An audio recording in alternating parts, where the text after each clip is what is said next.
స్వామీజీ వచ్చారా?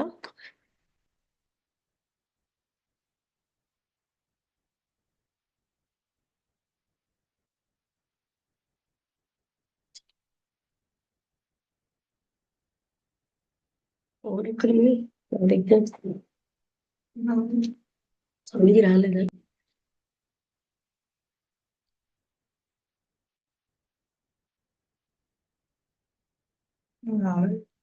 ఉమ్.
వచ్చారా స్వామీజీ?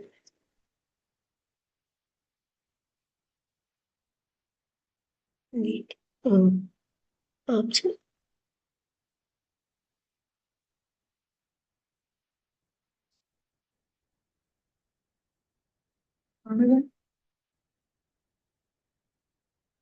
స్వామీజీ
హరి ఓం.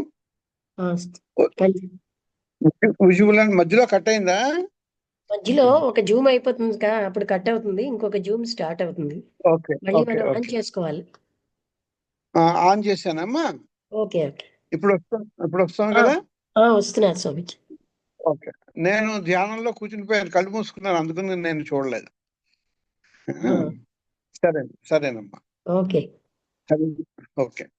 ఇప్పుడు ధ్యానంలో మూడవ తత్వమైన అగ్నితత్వం అయిన తర్వాత వాయుతత్వాన్ని పరిశీలిస్తూ ఉన్నాము.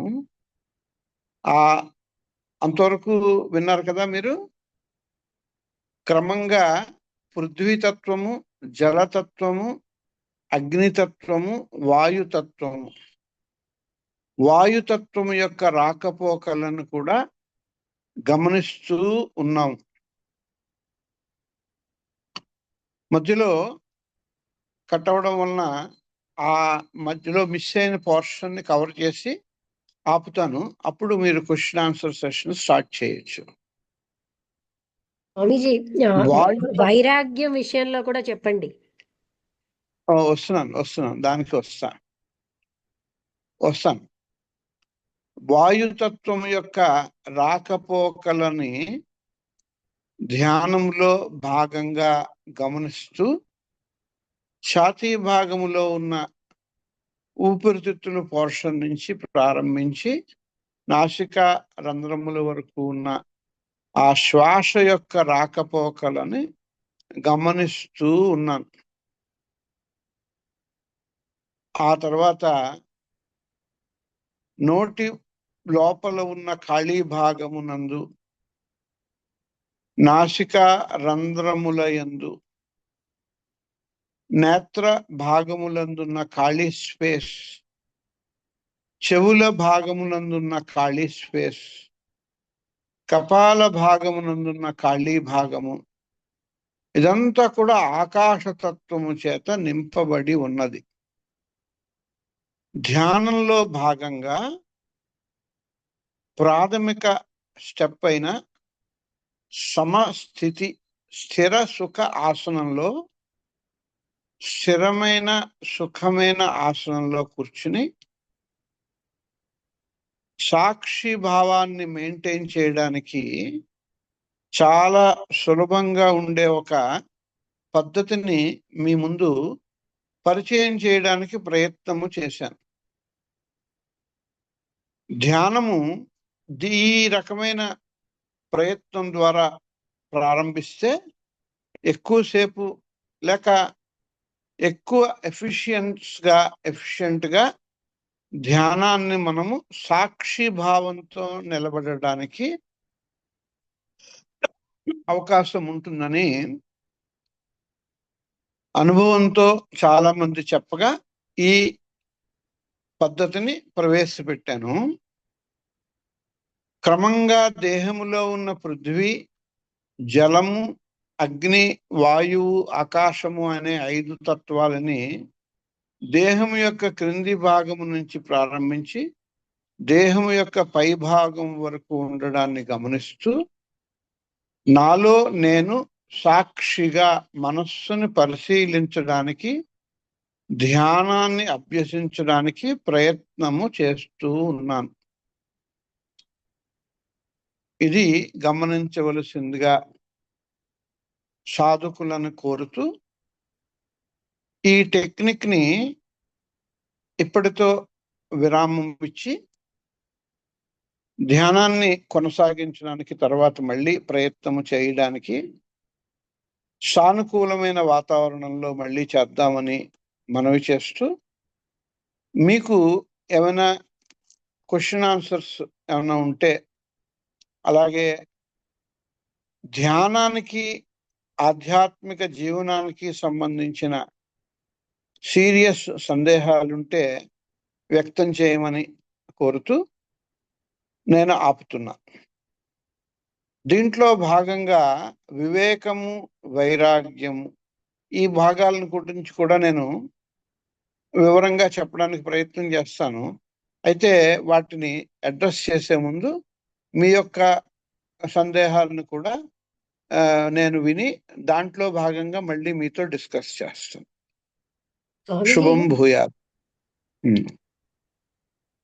ధ్యానం కోసం అంటే మీరు వివేకం, వైరాగ్యం అడగండి. ఎందుకంటే ధ్యానంలో నిష్ణాతులకు తప్ప దాని మీద ప్రశ్నలు అడగడం కష్టం కనుక నేను మీ నుంచి ఎక్స్పెక్ట్ చేసింది ఏంటంటే వైరాగ్యాన్ని పెంచేటటువంటి విషయాలు మీరు ఎక్కువ చెప్పమని. ధ్యానం మళ్ళీ మళ్ళీ చెప్పక్కర్లేదు ఇంకా. ఎందుకంటే వచ్చని కాదు, అది ఎన్నిసార్లు చెప్పినా ఎవరికి వారు తెలుసుకోవాల్సిందే అది.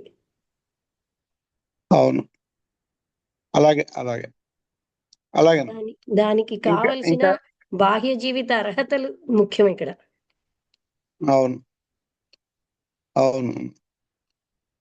ఇంకా ఎవరైనా క్యూఏ ఒకేసారి సెషన్ లో అడుగుతారు. మీరు మీరు చెప్పింది పూర్తిగా. తర్వాత టైంలో ఆ, మిగతా వాళ్ళు మాట్లాడతారు. ఇంకొక ఉమ్. జూమ్ ఉంటుందన్నమాట అంతే. ఈ జూమ్‌తో అయిపోతుంది. ఇంకా 6:36 అయింది, అయిపోయింది కదా. ఇప్పుడు మళ్ళీ కొత్త జూమ్ మొదలెట్టాం గనక, మీరు ఆ, వివేకం, వైరాగ్యం కోసం చెప్పండి. తర్వాత ఓకే, ఎవరికి తోచింది వాళ్ళు అడగడమో, మాట్లాడడమో చేస్తారు. అలాగే అలాగే. ధ్యానము ఆధ్యాత్మిక జీవనము అనే టాపిక్ ఎందుకు పెట్టాను అంటే, టోటల్ గా స్పిరిచువల్ లైఫ్ అంతటిని కవర్ చేస్తుందని. అయితే దాంట్లో ప్రధానమైన భూమికని వహించేది మనకి ఏది తెలుసుకుంటున్నామని మనం ప్రయత్నం చేస్తున్నాము అది తప్ప, మిగతా వాటివన్నిటి యొక్క ఇంపార్టెన్స్ ఆ సమయంలో బాగా తగ్గించుకోవాలి. లేక జీవిత లక్ష్యం ఏమిటి, జీవితం యొక్క పరమ ఉద్దేశ్యము, ముఖ్య ఉద్దేశ్యము, లేక పరమ లక్ష్యం ఏమిటి అని ప్రశ్నించుకున్నట్లయితే, ఉపనిషత్తులు మనకి ఏమని చక్కగా అన్ని రకములైన తత్వశాస్త్రాన్ని బాగా పరిశోధన చేసి ఏమి చెప్పాయి అంటే, మొట్టమొదటి step, first step is the last step. అంటే అది ఎందుకు చెప్పారు అంటే, ఏ దృష్టికోణంతో కనుక మనం ఈ ప్రయాణాన్ని ప్రారంభిస్తామో దాని మీద ఆధారపడుతుంది మన యొక్క కృతకృత్యత. అంటే మన యొక్క గోల్ రీచింగ్ అనేది దాని మీద ఆధారపడుతుంది. దాంట్లో ప్రధానమైన భూమికలు వహించేది వివేకము, వైరాగ్యము. అసలు వివేకము అంటే ఏంటి, దేని యొక్క వివేకము అంటే, సామాన్యంగా వివేకము డిస్క్రిమినేషన్ అదే డిజర్నమెంట్ అని అంటాం. దేని నుంచి దేనికి వివేకం ఉండాలి అంటే, చూడండి, మనం ఒక చిన్న పిల్లవాడు సూపర్ మార్కెట్లోకి వెళ్తే ఏ రకంగా వాటన్నిటినీ చూసి కన్ఫ్యూజ్ అవుతాడో, బాగా కన్ఫ్యూజ్ అయిపోయి ఏం కావాలో ఏం అక్కర్లేదో తెలుసుకునే ఆ జ్ఞానం లేకపోవడం వలన వాడు కన్ఫ్యూజ్ అవుతాడు. అంటే వివేకము కావాలి, ఏది కావాలి మనకి, ఏది అక్కర్లేదు. ప్రధానంగా మనకి ఏది కావాలి, మానవ జీవితపు ఉద్దేశ్యమేమి, మానవ జీవితంలో ఏది సాధించినట్లయితే పూర్ణమైన శాంతిని పొందుతాడు. ఆ లక్ష్యాన్ని కనుక మనం ఏర్పరచుకున్నట్లయితే, దాన్నే ఆ లక్ష్యాన్ని ఏర్పరచుకోవడానికి చేసే ప్రధానమైనటువంటి ఆయుధము వివేకం. వివేకం అంటే నిత్యము అనిత్య, నిత్యానిత్య వివేకము. అంటే ఏది శాశ్వతము, ఏది అశాశ్వతము. అంటే నిత్యము అంటే ఎప్పుడూ ఉండేది, ఉండగలిగేది. ఏది అనిత్యము అంటే ఏది టెంపరీగా వచ్చిపోతుందో దాన్ని అనిత్యము అన్నారు. నిత్యానిత్య వివేకము. అలాగే శాశ్వతమైన సత్యాన్ని తెలుసుకోవడానికి చేసే ప్రయత్నములో యుక్తము, అయుక్తము. అంటే యుక్తాయుక్త వివేకము అని కూడా అన్నారు. అంటే ఏది సరియైన దారి, ఏది సరియైన దారి కాదు. ప్రాపర్ పద్ధతి, ఇంప్రాపర్ పద్ధతి. అంటే ధర్మశాస్త్రాన్ని డీల్ చేసినటువంటి విషయాన్ని కూడా ఇక్కడ ఏ రకంగా డీల్ చేస్తారు అంటే, మన మోక్ష మార్గంలో ఏది కనుక ఆయుధంగా నువ్వు స్వీకరించినట్లయితే నువ్వు దారి ఏ రకమైన తడుముకోకుండా ముందుకు వెళ్ళిపోగలుగుతావో దాన్ని వివేకము అన్నారు. దాన్నే యుక్తము, అయుక్తము. అంటే ఇప్పుడు ఇక్కడ మనకి యుక్తంగా ఉండవలసింది ఏంటి, నిత్యానిత్య వస్తు వివేకము, యుక్తాయుక్త వివేకము. శాశ్వతమైన సత్యాన్ని తెలుసుకోవడానికి చేసే ప్రయత్నంలో వివేకం ఎప్పుడైతే అన్నామో, వైరాగ్యం కూడా ఏ రకంగా అయితే మంచం యొక్క ఒక కోడిని లాగినట్లయితే మన వైపు మిగతా 3 కోళ్ళు కూడా వస్తాయో, అదేవిధంగా వివేకం కనుక మనం స్వీకరించిన వెంటనే వైరాగ్యం కూడా వస్తుంది. లేక వైరాగ్యం స్వీకరించిన వెంటనే వివేకం కూడా వస్తుంది. అది ఎందుకు అలా ఉన్నాయంటే, ఈ రెండు కూడా ఒకే నాణ్యానికి 2 పక్కలు, వివేక వైరాగ్యములు. వైరాగ్యము అంటే ఏమిటి అంటే, ఏది ప్రస్తుతము నాకు అత్యంత ఆవశ్యకమైనది, ఏది ఆవశ్యకము కాదు. దారిలో వెళ్తున్నప్పుడు లేక సూపర్ మార్కెట్లో వెళ్తున్నప్పుడు మనకి అవసరం లేని వస్తువులు చాలా ఉంటాయి. మనకు అవసరమైన వస్తువు మీద మన లక్ష్యం ఉన్నట్లయితే ఆ ప్రదేశానికి వెళ్ళి ఆ వస్తువును సెలెక్ట్ చేసుకునే తెలివి, స్పేసు మనకు ఉన్నట్టుగా వైరాగ్యము ఎందుకు ఉండాలి అంటే తక్కువ సమయంలో time is limited, resources are limited and we have to get it at any cost అనే ఎకనామిక్స్ లా ప్రకారంగా మనం పొందవలసినటువంటి లక్ష్యము ఎంత దూరంలో ఉన్నా లేక ఎంత సాధ్యంగా అనిపించినా మనం ఇంకా పొందలేదు దాన్ని. ఆ పొందడానికి చేసే ప్రయత్నంలో ప్రధానమైనటువంటి ఆయుధము వైరాగ్యం. వైరాగ్యము దేనికి ఉండాలి, ఎందుకు ఉండాలి అంటే, వైరాగ్యం అంటే మన యొక్క రిసోర్సెస్ని ప్రాసెస్ చేసుకుని సమయాన్ని, ఇంద్రియాల యొక్క శక్తిని, మన యొక్క ఆయుర్దాయాన్ని దృష్టిలో పెట్టుకుని మనం పొందవలసిన లక్ష్యాన్ని పొందడానికి చేసే ప్రయత్నంలో భాగంగా ఎసెన్షియల్స్ నుంచి నాన్ ఎసెన్షియల్స్ని తీసివేయడానికి చేసే ప్రయత్నమే మనము వైరాగ్యము అని చెప్పుకోవచ్చు. ఇక్కడ ఈ కామన్ సెన్స్లో వైరాగ్యం ఎందుకు ఉండాలి అంటే, అది లేకపోయినట్లయితే అనవసరమైన వస్తువులన్నీ మనం సేకరించి అవసరమైన వస్తువుని మర్చిపోయే చందాన్న మన యొక్క లక్ష్యమైనటువంటి మోక్షము లేక liberation from all limitations or bondages అది పొందగోరినట్లయితే నాన్ ఎసెన్షియల్స్ని మనం పక్కన పెట్టాలి. ఎందువల్ల అంటే మనకున్న రిసోర్సెస్, ఇంద్రియాల యొక్క శక్తి తక్కువ కాబట్టి ఆ ఇంద్రియాల యొక్క ఎనర్జీని ప్రాసెస్ చేసి ఆ ఎనర్జీస్ అన్నిటినీ ఫోకస్ చేసి మ్యాక్సిమం కెపాసిటీగా ఉపయోగించాలి అంటే వైరాగ్యము చాలా అత్యంత ఆవశ్యకమైనది, మోస్ట్ ఎసెన్షియల్. ఈ వైరాగ్యం గురించి చెప్పాలి అంటే మొట్టమొదట మనం తెలుసుకోవాల్సింది ఏమిటి అంటే, మోక్ష మార్గంలో నడిచేటప్పుడు ఏ రకంగా ఉండాలి అంటే, ఒక వివేకానందుడికి ఉన్నటువంటి ధీశక్తి అలాగే వైరాగ్య శక్తి కూడా ఉండగలగాలి. ఏ విధంగా అయితే ఆ వివేకము, వైరాగ్యము శక్తులు కనుక ఉన్నట్లయితే ప్రపంచంలో ఉన్న టెంప్టేషన్స్ ఎన్ని ఉన్నా, ఎన్ని achievements, name, fame, power, glory ఎన్ని ఉన్నా వాటన్నిటినీ త్రోసిరాజని కేవలము ఈశ్వరుడి యొక్క సాక్షాత్కారమే నాకు కావాలి అని ఏ విధంగా అయితే వివేకానందుడు కోరుకున్నాడో ఆ రకంగా నేను నా యొక్క లక్ష్యాన్ని చేరుకోవడానికి కావలసినటువంటి లక్ష్య శుద్ధిని పొందడానికి వైరాగ్యము చాలా అవసరం. దీన్ని మనము వైరాగ్యం గురించి కూడా అంతో కొంత ఎసెన్షియల్గా మీ అందరికీ తెలుసు. అయితే దీన్ని ఇంటరాక్టివ్గా మనం ఒకసారి డిస్కస్ చేసుకుని ఏ రకంగా వైరాగ్యాన్ని మనం సాధించుకోవచ్చో ప్రాక్టికల్ టెక్నిక్స్ ఏమైనా ఉన్నాయా అది మీరు ఏదైనా నాతో పార్టిసిపేట్ చేస్తే నేను ముందుకు తీసుకెళ్తాను ఆ సబ్జెక్ట్ మ్యాటర్. వివేక వైరాగ్యాల గురించి మనం కేవలము చదువుకోవడం కాదు, నేను తెలుసుకోవాలి. ఏ రకంగా తెలుసుకోవాలి అంటే అనుభవిస్తూ ఆ అనుభవంలోంచి వచ్చినటువంటి ఆ అనుభూతితో కూడుకున్న ఎక్స్పీరియన్సెస్ ద్వారా మనం తెలుసుకోవడానికి ప్రయత్నం చేయాలి. మీరు దాన్ని ప్రయత్నం చేయమని దాన్ని మనం విశదంగా తెలుసుకోవడానికి మీరు ఎవరైనా దీంట్లో ఇప్పుడు ఈ రోజు పార్టిసిపేట్ చేసే వాళ్ళు ఎవరైనా మాట్లాడితే అంతే సందేహాల రూపంలో కానీ ఇంటరాక్టివ్ వాళ్ళ యొక్క పర్స్పెక్టివ్ కానీ చెప్తే నేను దాన్ని ముందుకు కొనసాగిస్తాను. మీలో ఎవరైనా మాట్లాడొచ్చు నాతో. మనకి సమయం 15 నిమిషాలు ఉంది ఇంకా.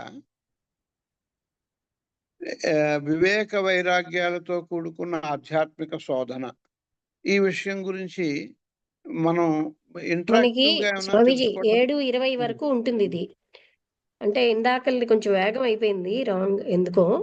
7:20 వరకు ఉంటుంది మన క్లాసు. ఓకే ఓకే అండి, అలాగే. అయితే మీలో ఎవరైనా ఇంటరాక్ట్ అవుతారా దీని గురించి, వివేక వైరాగ్యాలతో దాని గురించి సంబంధించిన విషయాల్ని? ఎవరైనా చెప్తారా మీరు? మీరే ఎవరైనా అమ్మా? అంటే ఏం లేదు, క్వశ్చన్ ఆన్సర్ సెషన్ అని కూడా రఘు చెప్పాడు, స్వామీజీ. సూచించాడు. రాంబుద్రి గారు నమస్తే స్వామీజీ. ఉమ్. నమస్తే స్వామీజీ, అందరికీ నమస్కారం.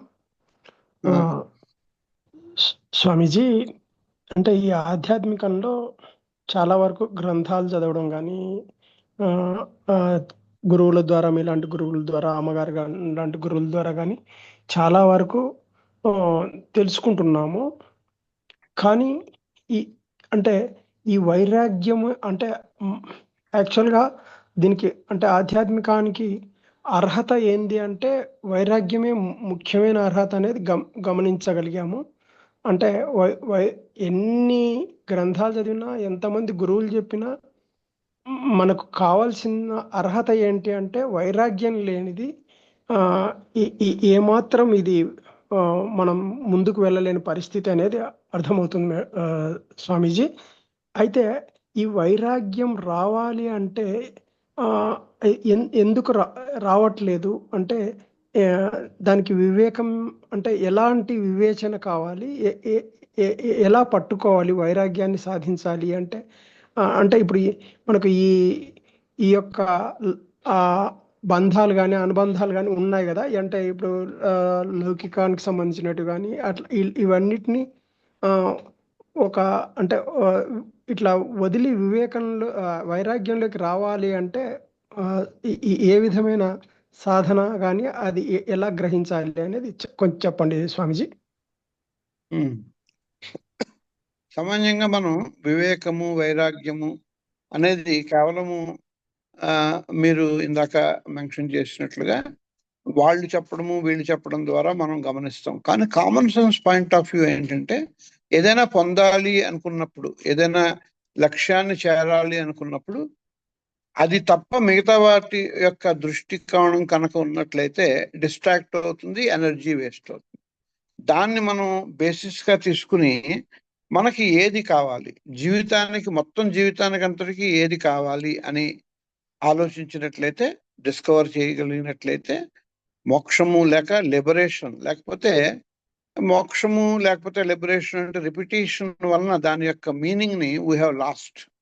అసలైన మీనింగ్ ఏంటంటే ఏ రకమైనటువంటి నిరాశ నిస్పృహలు లేనటువంటి శాంతిమయమైన ఆనందకరమైన జీవితం. ఆ శాంతికరమైన ఆనందకరమైన జీవితం కావాలి అంటే సింప్లిఫై చేసుకోవాలి మన లైఫ్ని. చాలా కాంప్లికేటెడ్గా, కాంప్లెక్స్గా చేసుకోకుండా మనకి ఎసెన్షియల్గా ఏది కావాలి, ఎసెన్షియల్స్ నుంచి నాన్ ఎసెన్షియల్స్ని కనుక తీసివేసినట్లయితే అదే వివేకంతో కూడుకున్న వైరాగ్యం. చూడండి, కామన్గా మనం ఆలోచించే ధోరణి ఎలా ఉంటుంది అంటే ఇతరులతో కంపేర్ చేసుకుంటాం, లేక ఇతరులతో మనం ఇమిటేట్ చేస్తాం. ఆ రెండూ కాకుండా నాకు ఏం కావాలి, ఇతరుల నుంచి మనం లెసన్స్ నేర్చుకోవాలి, కానీ ఇతరులను ఇమిటేట్ చేయకూడదు. ఇతరుల యొక్క ఉద్దేశం వేరే ఉండొచ్చు, వాళ్ళ సంస్కారాలు వేరే ఉండొచ్చు.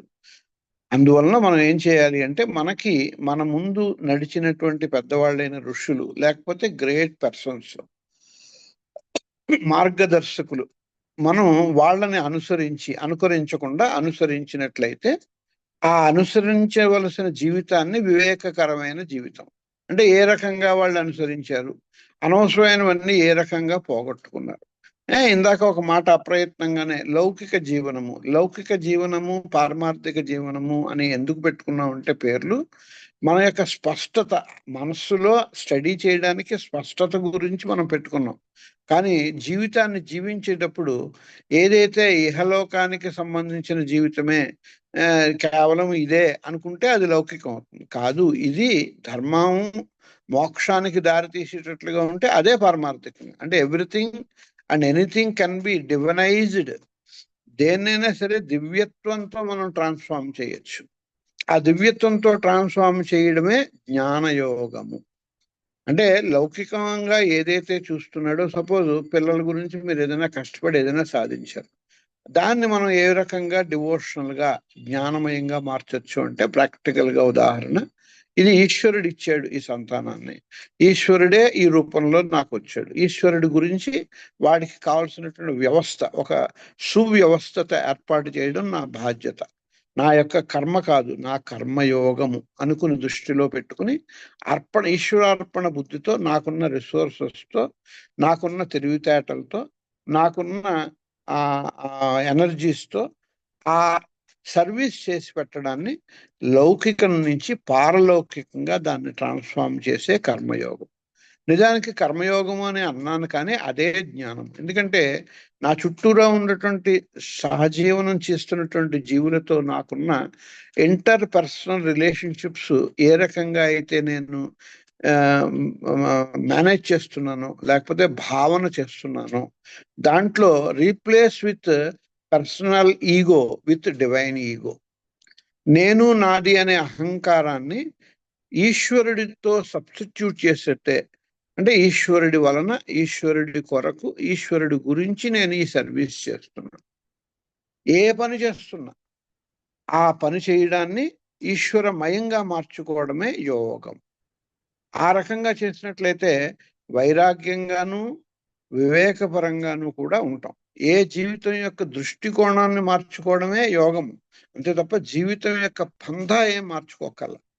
మామూలుగా వివేకము వైరాగ్యం అంటే ఎవరో కాషాయంబరాలు ధరించి సన్యాసాశ్రమ స్వీకారము అనే పెరిఫరల్ సూపర్ఫిషియల్ భావాలు ఉన్నాయి సమాజంలో. అవి కాదు, కరెక్ట్ కాదు. సన్యాసం అనేది ఆంతరంగికమైన సన్యాసం, అంటే మనస్సు యొక్క స్థితినే సన్యాసము అన్నాయి తప్ప శాస్త్రాలు. బాహ్యమైన ఆశ్రమ స్వీకారం కాదు, అది వేరే ఆస్పెక్ట్. అది ఒక సమాజంలో ఒక ఎగ్జాంపుల్ ఉండడానికి కొంతమంది అది స్వీకరిస్తారు. అన్ని సందర్భాల్లోనూ అందరూ దాన్ని స్వీకరించడం అవసరం లేదు. కానీ నేను ఎక్కడ ఎప్పుడు ఏ రకంగా ఉన్నా, నా యొక్క యాటిట్యూడ్, నా యొక్క భావన, నా మనస్సు యొక్క స్థితిని మార్చుకున్నట్లయితే అహంకార మమకారాలతో కాకుండా నేను ఇది ఈశ్వరార్పణ బుద్ధితో ఈ సర్వీస్ చేస్తున్నాను, ఈశ్వరార్పణ బుద్ధితో నేను చదువుతున్నాను, ఈశ్వరార్పణ బుద్ధితో నేను ఈ సర్వీస్ చేస్తున్నాను, లేకపోతే ఈ డ్యూటీ చేస్తున్నాను, లేక ఈ పూజ చేస్తున్నాను. కేవలం పూజ అంటే ఒక దేవుడి చిత్రపటం ముందు కూర్చుని చేసే పుష్పాలతో చేసే పూజే కాదు. నా యొక్క చేతులతోనూ, నా యొక్క ఇంద్రియాలతోనూ, నా మనస్సు ద్వారా, నా ప్రాణశక్తి ద్వారా నా చేత చేయబడుతున్న ప్రతి యాక్షన్ని కూడా ఈశ్వరుడి కొరకు, ఈశ్వరుడి వలన, ఈశ్వరుడిగా, ఈశ్వరుని యందు నేను ఉంచుతున్నాను. ఈ జగత్తులో ఉన్న పిపీలికాది పర్యంతము సమస్తము ఈశ్వరమయం. మాట్లాడుతున్నా, కూర్చున్నా, నించున్నా, పడుకున్నా కూడా ఈశ్వరమయమే. అదే గీతలో కృష్ణుడు చెప్పాడు. అందుకని భగవద్గీతని నిధిధ్యాసన గ్రంథము అంటారు. శ్రవణము, మననము, నిధిధ్యాసన గ్రంథము, హయ్యెస్ట్ స్క్రిప్చర్గా భగవద్గీతను చెప్తారు. ఆ ఈశ్వరమయంగా చేయడమే మన యొక్క డ్యూటీ. ఆ డ్యూటీని ఈశ్వరమయంగా ఎప్పుడైతే చేసామో అది కర్మ ఉండదు. అక్కడ కర్మయోగము, జ్ఞానయోగము, యోగము మాత్రమే ఉంటుంది. అందువల్లనే కృష్ణుడు బోధించిన తర్వాత అర్జునుడు యోగిగా మాత్రమే యుద్ధాన్ని చేశాడు. తన గురించి తను చేయలే. ఒక స్టోరీ రూపంలో చెప్పాలి కాబట్టి అక్కడ ఆ రకంగా చెప్పారు, కానీ ఒక యోగిగా చెప్పారు. అందుకనే కృష్ణుడు అర్జునుని ఆదర్శ గురు శిష్యులుగా వర్ణిస్తాయి శాస్త్రాలు. మనం దాన్ని క్యూ తీసుకున్నట్లయితే అర్జునుడు అక్కడ సన్యాసం కాదు, నిజానికి సన్యాసం స్వీకరిస్తున్నవాడిని వద్దు అని చెప్పి యుద్ధాన్ని, అంటే జీవిత యుద్ధాన్ని, జీవిత కురుక్షేత్రాన్ని చేయించాడు కృష్ణుడు. అంటే అక్కడ ఏంటి, కృష్ణుడు గృహస్థుడే, అర్జునుడు గృహస్థుడే. అంటే వివేక వైరాగ్యాలు ఎసెన్షియల్గా ఆంతరంగికమైన మనోస్థితులు తప్ప బాహ్యమైన మానసిక స్థితులు కావు. బాహ్యమైన మానసిక స్థితులుగా కొంతమందికి ఒక ఎగ్జాంపుల్గా ఉండడానికి అది ఉపయుక్తమేమో అవ్వచ్చేమో, కానీ మొత్తం సమాజానికి అది ఎప్పటికీ కూడా కంప్లీట్ అందరూ ఒకేసారి చేయవలసినటువంటి ప్రయత్నపూర్వకమైన యోగము కాదు. అందువలన వివేక వైరాగ్యాలని లేక మనం చేయవలసినటువంటి యోగాభ్యాసాన్ని చక్కగా ఎప్పుడు ఎవరు ఏ స్థితిలో ఉన్నప్పటికీ, ఏ వయస్సులో, ఏ ఆరోగ్యంలో, ఏ రకమైన అవస్థలో ఉన్నప్పటికీ, ఏ ఆశ్రమంలో ఉన్నప్పటికీ వాళ్ళు అక్కడే ఉండి చేయొచ్చు. దాన్నే యోగము అన్నారు. అందుకని ఇది విశ్వయోగం, universal yoga. All life is yoga. So ఈ క్యూ తీసుకుని మనం దీన్ని కనుక మనం ఎక్స్పాండ్ చేసుకుని మన దైనందిక జీవితంలో ఉదయం లేచినప్పటి నుంచి సాయంత్రం వరకు మన చేత చేయబడుతున్న యాక్షన్స్ అన్నిటినీ కూడా శుద్ధి చేసుకున్నట్లయితే అనవసరమైన పనులన్నీ పోతాయి. అవసరమైన అత్యంత ఆవశ్యకమైన పనులు మాత్రమే ఉంచుకుని వాటిని డిసిప్లిన్డ్గా యుక్తంగా చేయడమే వివేకంతో చేయడం. దాన్ని యోగపరంగా వైరాగ్యంతో ఈశ్వరుడి గురించి చేయడమే వైరాగ్యంతో కూడుకున్న యోగం. వైరాగ్యం అక్కడ ఏ విధంగా ఉపయోగపడుతుందంటే నా గురించి నేను చేసుకునేది కాదు, నా యొక్క ఈశ్వరుడి గురించి ఈ నేను అనే మూలపు ఆలోచన అయిన నా యొక్క స్వస్వరూపాన్ని తెలుసుకోవడానికి చేసే ప్రయత్నమే సకల ఇంద్రియాల ద్వారా, బుద్ధి ద్వారా, ప్రాణేంద్రియాల ద్వారా, జ్ఞానేంద్రియాల ద్వారా సమస్తము నేను చేయడాన్నే సర్వస్వార్పణ బుద్ధితో కూడుకున్న పూర్ణ యోగం. దీన్ని ఒక క్యూగా తీసుకుని మనం అల్లుకుంటే మన జీవితము సమస్తము యోగపూర్వకంగా మారుతుంది. ఇక్కడ అవస్థలు కానీ స్టేజెస్ కానీ ఎవరికి ఆటంకాలు కావు. ఓకేనండి? స్వామీజీ హలో. బాగా చెప్పారు. కృష్ణమూర్తి గారు కూడా స్వామీజీ చెప్పినట్టుగా ఈ సన్యాసము లేదా వైరాగ్యం అన్నది ఆంతరంగికమైన కానీ బహిర్గతమైనది కాదు అన్నట్టుగా ఒక ఆర్టికల్లో ఈ మధ్యనే చదివాం అనమాట. తర్వాత అండి ఇది సిగ్నల్ ప్రాబ్లం కారణంగా మొదట్లో వేగంగా అయిపోయింది, అందుకని మనకి 7:20 వరకు ఉంటుందండి. ఇప్పుడు జూమ్ అయిపోయినా మళ్ళీ మొదలు పెడదాం, ఎందుకంటే సిగ్నల్ ప్రాబ్లం వల్ల కట్ అవుతుంది వేగంగా. అయితే నేను చూడండి, ఇంకో మంచి విషయం ఏం చెప్పారంటే డివినైజ్ చేసుకోవాలి ప్రతి వర్క్ ని. అది చాలా బాగుంది. ఎందుకంటే పిల్లలకు కాదు నేను భగవంతుడికి సేవ చేస్తున్నాను, తల్లిదండ్రులకు కాదు భగవంతుడికి సేవ చేస్తున్నాను అన్న భావన పెంచుకుంటే ఆటోమేటిక్ గా అది డివినిటీ అనేది అలాగే నిష్కామంగా చేయడం, ఈ రెండు చాలా ముఖ్యమైన విషయాలు స్వామీజీ బాగా చెప్పారు. ఎందుకంటే ఎప్పుడైతే మనలో ఆ డివైన్ టింజ్ అనే దాంతో మనం చేస్తుంటామో ఆటోమేటిక్ గా వైరాగ్యం అక్కడ ఉంటూనే ఉంటుంది.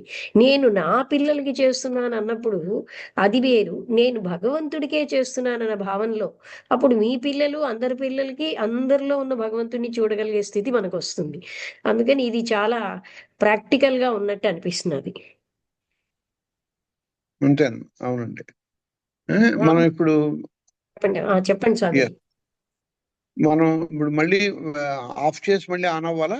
మీరు అది ఇండికేట్ చేయక్కర్లేదు స్వామీజీ, అది ఆఫ్ అయిపోతుంది. ఎందుకంటే సిగ్నల్ ప్రాబ్లం వల్ల వేగం కట్ అవుతున్నది. అది 40 మినిట్స్ కట్ అవ్వాల్సింది ముందు కట్ అయిపోయింది. ఇప్పుడు కూడా 10 మినిట్స్, ఇప్పుడు ఎంత 8 మినిట్స్ తర్వాత కట్ అవుతుంది. వెంటనే మనం మళ్ళీ ఆన్ చేద్దాం, 7:20 కల్లా అయిపోతుంది. నేను మనకి ముగించేద్దాం. 6:58 అయింది. అలాగే అలాగే. అందుకని అది మనకి అంటే ఇప్పుడు ఇంకా చెప్పండి. ఈ జూమ్ అంటే ఇంకొక 6:30 నిమిషాలు ఉంది, ఆ తర్వాత కట్ అవుతుంది. చెప్పండి. ఎవరు కిరణ్ కుమార్ గారు ఏదో అడుగుతున్నారు. రాంబుద్రి గారు మీరు ఇంకా డౌట్ కంప్లీట్ అవ్వలేదా? అడగండి, రాంబుద్రి గారు అడగండి. అంటే ఆయన గారు అడుగుతారేమో, తర్వాత అడగమంటే అడుగుతానండి. అడగండి. ఏం లేదు స్వామీజీ గారు, ఏంటంటే అంటే ఇప్పుడు మీరు చెప్పారు దైవార్పణ బుద్ధితో చేయగలిగే విషయాలన్నీ చేయగలుగుతుంటే ఇదవుతుందని. అంటే ఇప్పుడు ఉన్న వాటి మీద అంటే ఒక నిరాశ కానీ, నిస్పృహ కానీ, విసుగు కానీ వీటికి దూరంగా జరగాలి అంటే ఇంకా అంటే ఎలాగా అది కొంచెం అర్థం కావటం లేదు స్వామీజీ. ఓకే. అది మనం నిరాశ, నిస్పృహ లేకపోతే డిస్ట్రాక్షన్. అవును, మంచి విషయం మాట్లాడారు. ఇప్పుడు ప్రాక్టికల్ గా మనం వెళ్తున్నప్పుడు, ఒక మార్గంలో వెళ్తున్నప్పుడు డిస్టర్బెన్సెస్, అబ్స్టకల్స్ ఉంటాయండి. ఇవి రాకుండా ఉండవు. దాన్ని యాక్సెప్ట్ చేయగలగాలి. అలాగే మనలో ఎక్కడ ఏమైనా ఒకవేళ పొరపాటున ఏమైనా దోషం ఉందా, లేకపోతే ఎనర్జీ లెవెల్స్ ఏమైనా కరెక్ట్ గా ఉన్నాయా, మన ఆహార విహారాదుల్లో ఎక్కడైనా లోపాలు ఉన్నాయా, అవి సరి చూసుకోవడం. అలాగే మన ఆరోగ్యము, అలాగే మన యొక్క ఇంటర్ పర్సనల్ రిలేషన్షిప్స్ లో మనం డివినిటీని ప్రవేశపెట్టాలి. మనం బ్యానర్ పెట్టి ఎగ్జిబిషన్ లాగా ఎక్స్ప్రెస్ చేయక్కర్లేదు, కానీ ఆంతరంగికంలో మనస్సులో ఇప్పుడు నేను మీతో మాట్లాడుతున్నాను, కేవలం మీ పేరు వెనకాల ఉన్న డివినిటీని చూడడానికి ప్రయత్నం చేస్తాం. చూడండి, మొట్టమొదటి మనం ఈ సెషన్ ప్రారంభించే ముందు హిడెన్ లైట్ అన్నాం. అంటే అది కేవలము లిప్ సర్వీస్తో కూడుకున్న ప్రేయర్ కాకుండా హృదయపూర్వకంగా మనం దాన్ని జాగ్రత్తగా అవగాహనతో కూడుకున్న పరిశీలన చేసినట్లయితే మనలోనూ అందరిలోనూ అంతటా నిబిడీకృతంగా ఉన్నటువంటి ఆ ఈశ్వర చైతన్యాన్ని మనం బహిర్ముఖంగా వ్యక్తం చేయడానికి చేసే ప్రయత్నమే యోగం.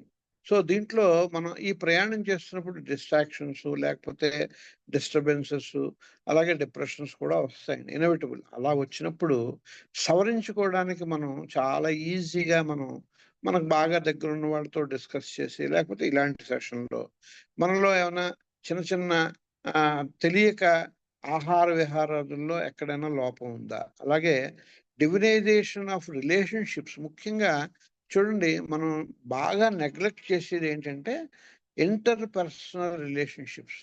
మనం పొద్దునుంచి రాత్రి వరకు జీవితం 365 రోజులు కూడా ఎవరో ఒకరితో ఇంటరాక్ట్ అవుతూనే ఉంటాం, తెలుసు కానీ తెలియక కానీ, కాన్షియస్గా కానీ అన్కాన్షియస్గా కానీ.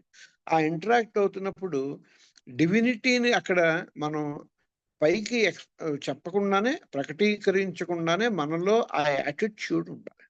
ఆ యాటిట్యూడ్ ఉన్నట్లయితే అప్పుడు ఈ ఈ ఈ దీన్ని ఏమంటారంటే ర్యాట్ హోల్స్ అంటారు. అంటే ఒక పాత్రలో అడుగున కన్నం ఉన్నట్లయితే ఏ విధంగా అవుతుంది దాంట్లో ఉన్న పదార్థము వ్యర్థమైపోతుందో, అలాగే మన మనస్సులో ఉన్న మానసిక శారీరక శక్తులన్నీ కూడా వ్యర్థమైపోవడమే డిప్రెషన్ కారణం, డిస్ట్రాక్షన్ కారణం. విసుగు, కోపము, చిరాకు, అశాంతి కారణాలు అవుతాయి. అది ఎందువలన అవుతాయంటే మన యొక్క ఈ ఇంటర్పర్సనల్ రిలేషన్షిప్స్లో మనం సామాన్యంగా నెగ్లెక్ట్ చేస్తాము, సీరియస్గా తీసుకోము. అక్కడ డివినిటీని మనం ప్రొజెక్ట్ చేయగలగాలి. మనం చేస్తున్న ప్రతి పని కూడా, దీంట్లో నేను ఏ రకమైన మొహమాటం లేకుండా చెప్తాను, కాలకృత్యాల నుంచి ప్రతి వర్క్ కూడా డివినైజేషన్తో ఉండాలి. అప్పుడు అనవసరమైనవన్నీ వేస్టేజ్ అంతా కూడా పక్క వెళ్ళిపోతుంది, ఆ ఎసెన్షియల్స్ అన్నీ మిగులుతాయి. మిగిలినప్పుడు ఇతరులతో మన సంబంధ బాంధవ్యాలలో ఏ రకమైనటువంటి యాటిట్యూడ్ కలిగి ఉన్నామో అదే రిఫ్లెక్ట్ అవుతుంటుంది. ఏ విధంగా అయితే మిర్రర్లో మన ముఖం ప్రతిబింబం ఏ విధంగా కనపడుతుందో, అలాగే మన డివినిటీ అక్కడ రిఫ్లెక్ట్ అవుతుంది. అదొకసారి ఇది ఒక్కొక్క స్టెప్ మనం జాగ్రత్తగా చూసుకుని అడుగు వేయాలి, పరిశీలించుకుని. అంటే మనస్సులోనే, బాహ్యంగా కాదు. అక్కడ మనం సామాన్యంగా మన జీవన విధానం అంటే మెకానికల్గా జనరల్ లైఫ్లో కాస్త దోషభూయిష్టంగానే ఉందని నిర్ద్వందంగా మనం చెప్పాలి. ప్రతిదాన్ని మనం సెగ్రిగేట్ చేసి పెట్టాం, లౌకికము, పారలౌకికము, వరల్డ్లీ యాక్టివిటీ, స్పిరిచువల్ యాక్టివిటీ అని. ఆ విధంగా కాకుండా ప్రతి ఇన్సిడెంట్ని కూడా మనం డివినైజ్ చేయగలగాలి, చేయడానికి ప్రయత్నము చేయాలి, ఎఫర్ట్ చేయాలి.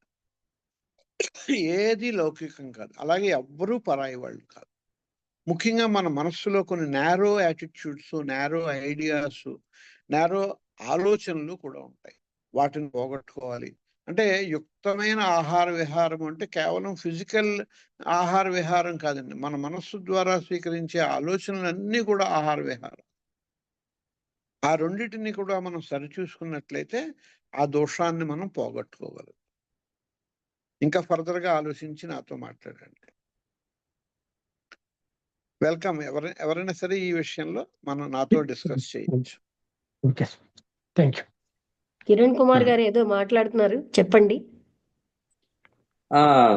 అదే అండి, కొంచెం దీని గురించే. నమస్కారం కృష్ణానంద్ గారు. గురుగారు మొన్న వివేక వైరాగ్యాల గురించి చాలా చక్కగా చెప్పారు. మొన్న డిస్పాషన్ దీని గురించి. బట్ వీటిలో కొన్ని డైలమాస్ ఉన్నాయి. ఏ విధంగా అంటే వైరాగ్యం అనేది మన డే టు డే లైఫ్స్ లో ఎంతో కొంత ఫేస్ చేస్తుంటాం. ఎందుకు ఈ జీవితం, మనం ఎవరి కోసం కష్టపడాలి, ఎవరి కోసం చేయాలి అంటే ఒక స్పిరిచువల్